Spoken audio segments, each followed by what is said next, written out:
What a fantastic win for KKR. ಸತತವಾಗಿ 4 ಪಂದ್ಯಗಳನ್ನು ಗೆಲ್ತಾ ಇದ್ದಾರೆ KKR ಅವರು. ಅಂಡ್ ಒಳ್ಳೆ ಕಂಬ್ಯಾಕ್ ಅಂತಾನೆ ಹೇಳ್ಬೋದು. ಸೊ ಒಂದು ಲೇಟರ್ ಆಫ್ ದಿ ಈ ಒಂದು ಸೀಸನ್ ಅಂತ ಬಂದಾಗ, so second half the season ಅಂತ ಹೇಳ್ಬೇಕು, ಸಖತ್ತಾಗಿರುವಂಥ ಒಂದು ಕಂಬ್ಯಾಕ್ ಮಾಡಿದ್ದಾರೆ. ಸೊ ಈ ಒಂದು ಸೀಸನ್ ಅಲ್ಲಿ KKR ಅವರು ಸ್ಟಾರ್ಟಿಂಗ್ ಅಲ್ಲಿ ಸಿಕ್ಕಾಪಟ್ಟೆ ಸ್ಟ್ರಗಲ್ ಪಡ್ತಾ ಇದ್ರು, ಬಟ್ ಇವಾಗ ಒಂದು ಕಂಬ್ಯಾಕ್ ಅಂತೂ ಸಿಕ್ಕಿದೆ. ಸತತವಾಗಿ 4 ಪಂದ್ಯಗಳನ್ನ ಗೆದ್ದಿದ್ದಾರೆ. ಅಂಡ್ ಇವತ್ತಿನ ಪಂದ್ಯ ಸೊ ಡೆಲ್ಲಿ ವಿರುದ್ಧ what a fantastic innings from Finn Allen. ಅದ್ಭುತವಾಗಿರುವಂಥ ಒಂದು ಸೆಂಚುರಿನ ಮಾಡ್ಕೊಂತಾರೆ ಚೇಸಿಂಗ್ ಅಲ್ಲಿ. ಸಖತ್ತಾಗಿರುವಂಥ ಒಂದು ಪರ್ಫಾರ್ಮೆನ್ಸ್ ಅಂತಾನೆ ಹೇಳ್ಬೋದು KKR ಕಡೆಯಿಂದ. ಆಸ್ ಎ ಬ್ಯಾಟಿಂಗ್ ಯೂನಿಟ್ ಆದರೂ ಆಗಿರ್ಬೋದು, ಬೌಲಿಂಗ್ ಯೂನಿಟ್ ಆದರೂ ಆಗಿರ್ಬೋದು. ಸೊ ಡೆಲ್ಲಿನ 142 ರನ್ಗಳಿಗೆ ಕಟ್ ಹಾಕ್ತಾರೆ. ಆ್ಯಂಡ್ ಸೊ 142 ರನ್ಗಳನ್ನು ಕೇವಲ 14.2 ಒಂದು ಓವರ್ಸಲ್ಲಿನೇ ಈ ಒಂದು ಮ್ಯಾಚ್ನ ಸಕ್ಸಸ್ಫುಲ್ ಆಗಿ ಚೇಸ್ ಮಾಡ್ತಾರೆ ಅಂತಂದರೆ ಅದ್ಭುತವಾಗಿರುವಂಥ ಒಂದು ಕ್ರಿಕೆಟ್ ಅಂತಾನೆ ಹೇಳ್ಬೋದು. KKR ಕಡೆಯಿಂದ ಸಖತ್ತಾಗಿ ಆಡಿದ್ದಾರೆ. ಆ್ಯಂಡ್ ಸೊ ಪ್ಲೇ ಆಫ್ಗೆ ಅವರ ಒಂದು ಹಾದಿ ಇನ್ನೂ ಸುಗಮವಾಗಿದೆ ಅಂತಲೇ ಹೇಳ್ಬೋದು. ಸೊ ಇನ್ನೂ 4 ಮ್ಯಾಚ್ ಇದೆ ಅವ್ರಿಗೆ. 4ರಲ್ಲಿ ಸೊ ಅಟ್ಲೀಸ್ಟ್ ಅಂದರೂ 3 ಗೆಲ್ಲಬೇಕು. ಸೊ ಅವಾಗ 15 ಪಾಯಿಂಟ್ ಆಗುತ್ತೆ. ಬಟ್ ಇವ್ರಿಗೆ ನನ್ನ ಪ್ರಕಾರ ನೆಟ್ ರನ್ ರೇಟ್ ಮ್ಯಾಟರ್ ಆಗಲ್ಲ, ಬಿಕಾಸ್ ಇವ್ರದ್ದೊಂದು ಟೈ ಆಗಿರೋದ್ರಿಂದ. ಸೊ 9 ಪಾಯಿಂಟ್ಸ್ ಇದೆ. ಸೊ ಇವಾಗ 10 ಪಂದ್ಯದಲ್ಲಿ. ಸೊ ಇನ್ನು ಉಳಿದಂಥ 4 ಪಂದ್ಯದಲ್ಲಿ 4 ಗೆದ್ರೆ ಖಂಡಿತವಾಗ್ಲೂ ಸೊ ಪ್ಲೇ ಆಫ್ಗೆ ಹೋಗ್ತಾರೆ. ಅಟ್ಲೀಸ್ಟ್ 4 ಗೆಲ್ಲಕ್ಕಾಗಿಲ್ಲ ಅಂದರೂ ಕೂಡ ಸೊ 3 ಗೆಲ್ಲೇಬೇಕು ಅಂತಲೇ ಹೇಳ್ತೀನಿ. 4 ಗೆದ್ರೆ ಇನ್ನೂ ಬೆಟರ್ ಆಗಿರುತ್ತೆ, ಸೆಕ್ಯೂರ್ ಮಾಡ್ಕೊತಾರೆ ಅವರ ಪ್ಲೇಸ್ನ. ಆ್ಯಂಡ್ ಸೊ ಈ ಒಂದು ವಿನ್ನಿಂಗ್ ಸ್ಟ್ರೀಕ್ ಇದೆಯಲ್ಲ, ಸೊ ಅದು ಕಂಟಿನ್ಯೂ ಆದರೆ ಸೊ ಒಂದು ರೀತಿಯಲ್ಲಿ ಒಳ್ಳೆಯದೇ KKRಗೆ ಅಂತಲೇ ಹೇಳ್ಬೋದು. ಈ ಕಡೆಗೆ ಒಂದು ಕಡೆ DC ಅಂತ ಬಂದಾಗ 11 ಮ್ಯಾಚಸಲ್ಲಿ ಕೇವಲ 8 ಪಾಯಿಂಟ್ಸ್ ಒಂದಿಗೆ ಪಾಯಿಂಟ್ಸ್ ಟೇಬಲಲ್ಲಿ 8ನೇ ಸ್ಥಾನದಲ್ಲಿದ್ದಾರೆ. ಖಂಡಿತವಾಗ್ಲೂ DCಗೆ ಕಷ್ಟ ಇದೆ ಈ ಸರಿ ಪ್ಲೇ ಆಫ್ಗೆ ಹೋಗುವಂಥದ್ದು, ಬಿಕಾಸ್ ಅವರು ಇವಾಗ ರೀಸೆಂಟಾಗಿ ಅವ್ರ ಫಾರ್ಮ್ ನೋಡ್ತಾ ಇದ್ರೆ ಖಂಡಿತವಾಗ್ಲೂ ಅವ್ರ ಬೌಲಿಂಗ್ ಯೂನಿಟ್ ಆದರೂ ಆಗಿರ್ಬೋದು, ಬ್ಯಾಟಿಂಗ್ ಯೂನಿಟ್ ಆದರೂ ಆಗಿರ್ಬೋದು, ಖರಾಬಾಗಿ ಪರ್ಫಾರ್ಮ್ ಮಾಡ್ತಿದೆ. ಚೆನ್ನಾಗಿ ಆಡ್ತಾಯಿದ್ರು ಸ್ಟಾರ್ಟಿಂಗ್ ಆಫ್ ದಿ ಸೀಸನ್ ಅಂತ ತೊಗೊಂಡಾಗ, ಬಟ್ ಇವಾಗ ತುಂಬ ಅಂದರೆ ತುಂಬ ಖರಾಬಾಗಿ ಆಡ್ತಿದ್ದಾರೆ. ಸೊ ಪಾಯಿಂಟ್ಸ್ ಟೇಬಲ್ 8ನೇ ಸ್ಥಾನದಲ್ಲಿದ್ದಾರೆ. ಸೊ 11ರಲ್ಲಿ 8 ಪಾಯಿಂಟ್ಸ್ ಇದೆ. ಇನ್ನು 3 ಮ್ಯಾಚ್ ಇದೆ. 3ರಲ್ಲಿ 3 ಗೆದ್ದರೂ ಕೂಡ 14 ಪಾಯಿಂಟ್ಸ್ ಆಗುತ್ತೆ. 14 ಪಾಯಿಂಟ್ಸಿಂದ ಅವರು ನನ್ನ ಪ್ರಕಾರ ಹೋಗುವಂಥದ್ದು ತುಂಬ ರೇರು, ಕಷ್ಟ ಇದೆ. ಆ್ಯಂಡ್ DC ಅಂತ ಬಂದಾಗ ಅವ್ರು ನೆಟ್ ರನ್ ರೇಟ್ ನೋಡ್ತಾ ಇದ್ದಾರೆ -1.15 ಇದೆ. ಅಂದರೆ ಇವ್ರದೇ ಖರಾಬಾಗಿರುವಂಥದ್ದು ಈ ಪಾಯಿಂಟ್ಸ್ ಟೇಬಲಲ್ಲಿ ತಗೊಂಡ್ರೆ. ನನ್ನ ಪ್ರಕಾರ DC, MI ಆ್ಯಂಡ್ LSG ಎಲ್ಲರೂ ಕೂಡ ಆಲ್ಮೋಸ್ಟ್ ಔಟ್ ಅಂತಲೇ ಹೇಳ್ಬೋದು. ಅಫಿಷಿಯಲ್ ಕನ್ಫರ್ಮೇಷನ್ ಒಂದು ಬರೋದು ಬಾಕಿ ಇದೆ, ಬಿಟ್ರೆ ಇನ್ನು ಈ 3 ತಂಡಗಳಂತೂ ನನ್ನ ಪ್ರಕಾರ ಔಟ್ ಅಂತಾನೆ ಹೇಳ್ತೀನಿ. ಓಕೆ. ಅಂಡ್ ಇವತ್ತಿನ ಪಂದ್ಯ so KKR versus Delhi Capitals ನಡೆದಿರುವಂಥದ್ದು. ಸೊ ಇಲ್ಲಿ ಅರುಣ್ ಜೇಟ್ಲಿ ಸ್ಟೇಡಿಯಂ ಡೆಲ್ಲಿನಲ್ಲಿ ಬ್ಯಾಟಿಂಗ್ ಪಿಚ್ಚು, ಸಾಕತ್ತಾಗಿರುವಂಥ ಪಿಚ್ಚು. ಆ್ಯಂಡ್ ಟಾಸ್ ಗೆದ್ದಂತಹ ರಹಾನೆ ಅವರು ಬೌಲಿಂಗ್ನ ಆಯ್ಕೆ ಮಾಡ್ಕೊತಾರೆ. ಇಲ್ಲಿ ಫಸ್ಟ್ ಬ್ಯಾಟಿಂಗ್ ಬಂದಂತಹ ಸೊ ಡೆಲ್ಲಿ ಕ್ಯಾಪಿಟಲ್ಸ್ ಅವರಿಗೆ ಒಂದು ಒಳ್ಳೆಯ ಸ್ಟಾರ್ಟೇ ಸಿಗುತ್ತೆ, ಬಿಕಾಸ್ ಪವರ್ ಪ್ಲೇನಲ್ಲಿ ಸೊ 55 ರನ್ಗಳನ್ನ ಮಾಡ್ತಾರೆ, 1 ವಿಕೆಟ್ ಕಳ್ಕೊಂಡು. ಸೊ ಒಂದು ಡೀಸೆಂಟ್ ಸ್ಟಾರ್ಟ್ ಅಂತಾನೆ ಹೇಳ್ತೀನಿ. ಆ್ಯಂಡ್ ಸ್ಟಾರ್ಟಿಂಗಲ್ಲಿ ನಿಸಾಂಕ ಸಖತ್ತಾಗಿ ಆಡಿದ್ರು ಇವತ್ತು. ಸೊ ಬಿಕಾಸ್ 50 ರನ್ನ ಮಾಡ್ತಾರೆ 29 ಡೆಲಿವರೀಸಲ್ಲಿ, 5 ಬೌಂಡ್ರಿ 3 ಸಿಕ್ಸರೊಂದಿಗೆ 172 ಸ್ಟ್ರೈಕ್ ಔಟಲ್ಲಿ ಒಂದು ಒಳ್ಳೆ ಬ್ಯಾಟಿಂಗ್ ಅಂತಲೇ ಹೇಳಿದ್ವಿ. ತುಂಬ ಚೆನ್ನಾಗೂ ಆಡಿದ್ದಾರೆ. ಓಕೆ. ಅದ್ರ ಜೊತೆಗೆ ಸೊ KL ರಾಹುಲ್ ಒಂದು ಡೀಸೆಂಟ್ ಇನ್ನಿಂಗ್ಸ್ ಅಂತ ಹೇಳ್ತೀನಿ, ಬಿಕಾಸ್ 23 in 14 ಡೆಲಿವರೀಸ್ ತುಂಬ ಚೆನ್ನಾಗಿ ಆಡ್ತಾ ಇದ್ರು. ಬಟ್ ಬಿಗ್ ಶಾಟ್ ಹೊಡೆಯೋಕೆ ಹೋಗಿ ಕಾರ್ತಿಕ್ ತ್ಯಾಗಿ ಬೌಲಿಂಗಲ್ಲಿ ಸೊ ಕ್ಯಾಮರನ್ ಗ್ರೀನ್ಗೆ ಕ್ಯಾಚ್ ಕೊಟ್ಟು ಔಟ್ ಆಗ್ತಾರೆ. ಬಟ್ ರಾಹುಲ್ ಆ್ಯಂಡ್ ನಿಸಾಂಕ ಔಟ್ ಆಗಿದ್ದಾದ್ಮೇಲೆ ಕೆಳಗಡೆ ಯಾರು ಆಡಲಿಲ್ಲ. ನಿತೀಶ್ ರಾಣಾ ಬೇಗ ಔಟ್ ಆಗ್ತಾರೆ. ಸಮೀರ್ ರಿಜ್ವಿ ಪ್ಲೇಯಿಂಗ್ ಎಲೆವೆನ್ ತೊಗೊಂಡು ಬರ್ತಾರೆ, ಬಟ್ ಅಗೇನ್ ತಿರ್ಗಾ ಫೇಲ್ ಆಗ್ತಾರೆ. ಸ್ಟಬ್ಸು ಕೂಡ ಅಷ್ಟೇ. ಇವತ್ತು ಅನುಕೂಲ್ ರೈ ಅವರ ಬೌಲಿಂಗಲ್ಲಿ ಬೋಲ್ಡ್ ಆಗ್ತಾರೆ. And Akshar Patel 11 run 22 ಬಾಲಲ್ಲಿ.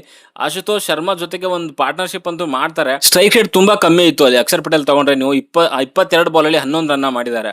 But ಕೆಳಗಡೆಗೆ ಸೊ ಆಶುತೋಷ್ ಶರ್ಮಾ ಮಾತ್ರ ಒಂದು ಚೂರು ಇವರಿಗೆ ಒಂದು ಮರ್ಯಾದೆ ಉಳಿಸಿದ್ದು ಅಂತಂದರೆ ಆಶುತೋಷ್ ಶರ್ಮನೇ, ಬಿಕಾಸ್ 39 ರನ್ನ ಮಾಡ್ತಾರೆ 28 ಡೆಲಿವರೀಸಲ್ಲಿ. ಸೊ ಒಟ್ಟಾರೆಯಾಗಿ ಸೊ ತಿಣ್ಕಾಡಿ 142 ರನ್ಗಳನ್ನ ಮಾಡ್ತಾರೆ. ನನ್ನ ಪ್ರಕಾರ ಈ ಪಿಚ್ ಅಂತ ಬಂದಾಗ 142 ಖಂಡಿತವಾಗ್ಲೂ ಸಾಕಾಗಲ್ಲ.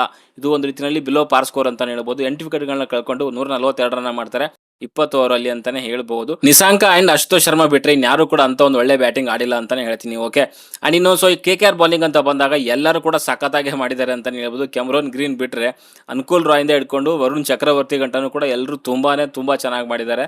ಸುನಿಲ್ ನರೇನ್ ಅಂತೂ ತುಂಬ ಒಳ್ಳೆ ರೀತಿಯಲ್ಲಿ ಎಕನಾಮಿಕಲ್ ಆಗಿದ್ದಾರೆ. 4 ಓವರಲ್ಲಿ 17 ರನ್, 1 ವಿಕೆಟ್ ಕೂಡ ತೆಗಿತಾರೆ. ಕಾರ್ತಿಕ್ ತ್ಯಾಗಿ 2 ವಿಕೆಟ್ ತೆಗೆದಿದ್ದಾರೆ. ಅನುಕೂಲ್ ರಾಯ್ 2 ವಿಕೆಟ್ ತೆಗೆದಿದ್ದಾರೆ.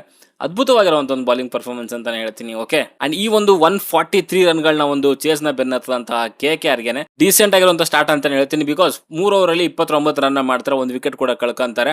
ಫಸ್ಟ್ ವಿಕೆಟ್ ಹೋಗುವಂಥದ್ದು ಅದು ಅಜಿಂಕ್ಯ ರಹಾನೆ ಅವರು ರನ್ಔಟ್ ಆಗ್ತಾರೆ 13 ರನ್ನ ಮಾಡಿ. ಸೊ 9 ಬಾಲಲ್ಲಿ 1 ಬೌಂಡ್ರಿ 1 ಸಿಕ್ಸರೊಂದಿಗೆ 144 ಸ್ಟ್ರೈಕ್ ಔಟಲ್ಲಿ ಮಾಡಿರುವಂಥದ್ದು. ರಘುವಂಶಿ ಕೂಡ ಬೇಗನೆ ಔಟ್ ಆಗ್ತಾರೆ. ಬಟ್ ಒಂದು ಕಡೆಗೆ fin Allen and Cameron green ಒಳ್ಳೆ ಪಾರ್ಟ್ನರ್ಶಿಪ್ ಬರುತ್ತೆ. ಅದ್ಭುತವಾಗಿರುವಂಥ ಒಂದು 116 ಪಾರ್ಟ್ನರ್ಶಿಪ್ ಬರುತ್ತೆ 64 ಡೆಲಿವರೀಸಲ್ಲಿ. ಅದ್ಭುತವಾಗಿರುವಂಥ ಒಂದು ಬ್ಯಾಟಿಂಗ್ ಅಂದರೆ ಅದು ಫಿನ್ ಆ್ಯಲನ್ ಅಂತ ಹೇಳ್ತೀನಿ. ಸ್ಟಾರ್ಟಿಂಗಲ್ಲಿ ಸ್ವಲ್ಪ ಸ್ಲೋ ಆಗಿ ಸ್ಟಾರ್ಟ್ ಮಾಡ್ತಾರೆ. ಮೇ ಬಿ 18 ಬಾಲ್ಗೆ 20 ರನ್ನೇನೋ ಮಾಡಿದ್ರು ಸ್ಟಾರ್ಟಿಂಗಲ್ಲಿ. ಬಟ್ ಅದನ್ನು ಎಂಡ್ ಮಾಡಿರುವಂಥದ್ದು 47 ಬಾಲಲ್ಲಿ ಶತಕನ ಮಾಡ್ತಾರೆ. 10 ಸಿಕ್ಸರು 5 ಬೌಂಡ್ರಿ. ಓ ಮೈ ಗಾಡ್, ಒಂದೊಂದು ಸಿಕ್ಸು ಅದು ಸ್ಪಿನ್ನರ್ಗಳಿಗೆ ಹೊಡಿತಾ ಇದ್ರೆ ಎಂಥ ಸಿಕ್ಸ್ಗಳದ್ದು, ಎಂಥ ಒಂದು ಸಿಕ್ಸ್ ಹಿಟ್ಟಿಂಗ್ ಕೆಪಾಸಿಟಿ ಇದೆ ಗುರು ಆ ಮನುಷ್ಯನಿಗೆ. ಸಖತ್ತಾಗಿರುವಂಥ ಒಂದು ಎಬಿಲಿಟಿ ಇದೆ ಅಂತಲೇ ಹೇಳ್ತೀನಿ. 212 ರೌಂಡ್ ಸ್ಟ್ರೈಕ್ ರೇಟಲ್ಲಿ. ಸೊ ಕೊನೆಯ ಬಾಲು ಹೋಗುತ್ತೆ ಸಿಕ್ಸ್ಗೆ ಆ್ಯಂಡ್ ಮ್ಯಾಚು ಕೂಡ ವಿನ್ ಆಗುತ್ತೆ. ಫಿನ್ ಎಲೆನ್ ಅದ್ಭುತವಾಗಿರುವಂಥ ಒಂದು ಆಟ ಅಂತಲೇ ಹೇಳ್ತೀನಿ. ಆ್ಯಂಡ್ ಸಾಹೇಬರು RCBನಲ್ಲಿದ್ದರು, ಚಾನ್ಸ್ ಕೊಟ್ಟಿದ್ವಿ ಸುಮಾರು ವರ್ಷಗಳ ಹಿಂದೆ, ಬಟ್ ಅಂಥ ಒಂದು ಬಿಗ್ ಇನ್ನಿಂಗ್ಸ್ ಬಂದಿರಲಿಲ್ಲ ಅವರಿಗೆ. ಬಟ್ ಇವಾಗ KKR ಅಲ್ಲಿ ಅದ್ಭುತವಾಗಿರುವಂಥ ಒಂದು ಪರ್ಫಾರ್ಮೆನ್ಸ್ನ ಅವ್ರ ಕಡೆಯಿಂದ ನೋಡ್ತಾ ಇದ್ದೀವಿ ಅಂತಲೇ ಹೇಳ್ಬೋದು. ಅದ್ರ ಜೊತೆಗೆ ಒಂದು ಸಾಥ್ ಕೊಟ್ಟಿದ್ದು ಅಂತಂದರೆ ಅದು Cameron Green. Okay, so big score ಇಲ್ಲ, ಬಟ್ ಒಂದು ಒಳ್ಳೆ ಅವಕಾಶ ಆಯಿತು ಇವತ್ತು ಕ್ಯಾಮರಾನ್ ಗ್ರೀನ್ಗೆ ಸ್ವಲ್ಪ ನಿಂತ್ಕೊಂಡು ನೋಡ್ಕೊಂಡು ಆಡಲಿಕ್ಕೆ. 33 ರನ್ನ ಮಾಡ್ತಾರೆ, 27 ಡೆಲಿವರೀಸಲ್ಲಿ 2 ಸಿಕ್ಸರೊಂದಿಗೆ 122 ಸ್ಟ್ರೈಕ್ ರೇಟಲ್ಲಿ ಬ್ಯಾಟ್ ಮಾಡಿರುವಂಥದ್ದು. ಒಳ್ಳೆ ಪಾರ್ಟ್ನರ್ಶಿಪ್ ಆ್ಯಂಡ್ ಒಳ್ಳೆ ವಿನ್ ಅಂತಲೇ ಹೇಳ್ತೀನಿ. KKRಗೆ ಸಖತ್ತಾಗಿ ಮಾಡಿದ್ದಾರೆ. ಆ್ಯಂಡ್ ಬ್ಯಾಟಿಂಗ್ ಆ್ಯಂಡ್ ಬೌಲಿಂಗ್ ಅಂತ ಬಂದಾಗಲೂ ಕೂಡ KKR ಅವರು ಸತತವಾಗಿ 4 ಪಂದ್ಯಗಳನ್ನ ಗೆದ್ದಿದ್ದಾರೆ. ಸೊ ಮುಂದೆ ಇರುವಂಥ 4 ಪಂದ್ಯಗಳು ಗೆದ್ದರೆ ಖಂಡಿತವಾಗ್ಲೂ ಅವರು ಪ್ಲೇ ಆಫ್ಗೆ ಹೋಗ್ತಾರೆ, ಬಟ್ ಕಷ್ಟ ಇದೆ. ಓಕೆ, ಆ್ಯಂಡ್ ಇನ್ನು ಬೌಲಿಂಗ್ ಅಂತ ಬಂದಾಗ DC ಕಡೆಯಿಂದ ಸೊ ಅಕ್ಷರ್ ಪಟೇಲ್ ಬಿಟ್ಟರೆ ಇನ್ಯಾರು ಕೂಡ ಒಳ್ಳೆ ರೀತಿಯ ಬೌಲಿಂಗ್ ಮಾಡಿಲ್ಲ ಅಂತಲೇ ಹೇಳ್ಬೋದು.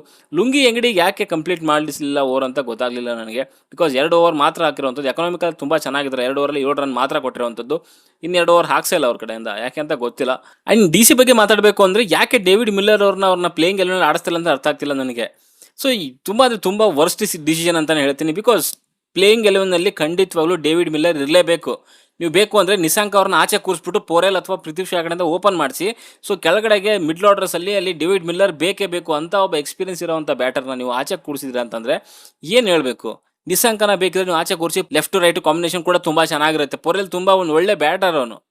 ಸೊ ಒಳ್ಳೆ ಒಂದು ಪವರ್ ಪ್ಲೇನಲ್ಲಿ ಅಟ್ಲೀಸ್ಟ್ ಅಂದ್ರೆ 30-40 ರನ್ ಮಾಡ್ತಾರೆ.